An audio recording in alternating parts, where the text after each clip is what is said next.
Hello mga kakmilingon! Good morning! So, gising na si Pilingera. And magto-toothbrush na daw siya. Himala. Nagto-toothbrush na pala si Madam. At may pasayo-sayo pa siyang nalalaman na hindi mo mawari kung saan galing niya nakuha na steep yan. So, diba? Si Madam ay nagigising ng alas 11 ng umaga. Yan, pagkatapos, pagising niya, magto-toothbrush siya, magbabanyo, and then, pagkatapos magkakape yan. At bago siya mag-duty sa kanyang mahiwagang opisina. So, ganun yan si Madam. Ganyan yung ginagawa ni Madam Pilingera. Tuwing umaga. So, ayan, magsasabon na daw siya. May mala, 100 years, after 100 years, Madam, marunong ka na mag-ano, marunong, nagsasabon ka na din. O, diba?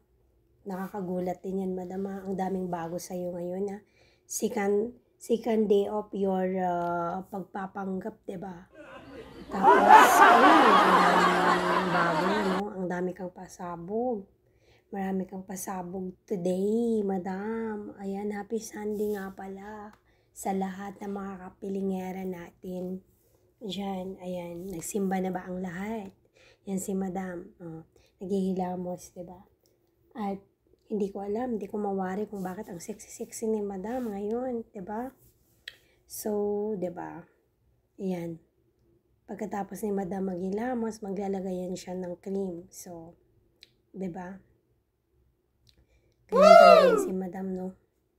Kunwaring Madam, pilingerang Madam, trying hard. Pero syempre, pagbigyan na natin si Madam. Diyan siya masaya, diba? Diyan siya masaya.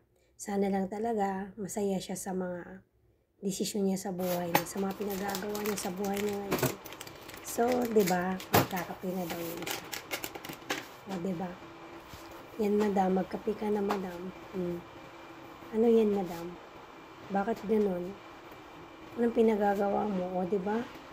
Yun, Madam, ayusin mo yung damit mo at baka mahubad pa yan.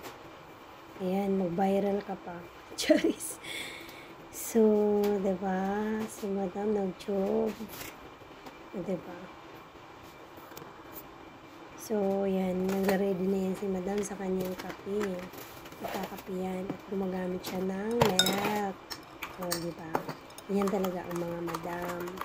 Diba? Mga Madam Donna. So, pakapi-kapi muna, diba? Akala mo, walang problema sa buhay si Madam, no? Sana all talaga to si Madam. Yung Madam, bilisan mo na dyan. Gusto ko na magkape. Charis. So, diba? Yan, guys, exercise pa yan si Madam. Diyos mo yung maramara. Ay, ewan ko na lang talaga. Pansin ko lang talaga, Madam. Mahaba na yung buhok ko, Madam. Ang bilis na. Buya-buya mo tayo kung gusto, Madam. Diba? Anong step yan, Madam? Mukhang ano?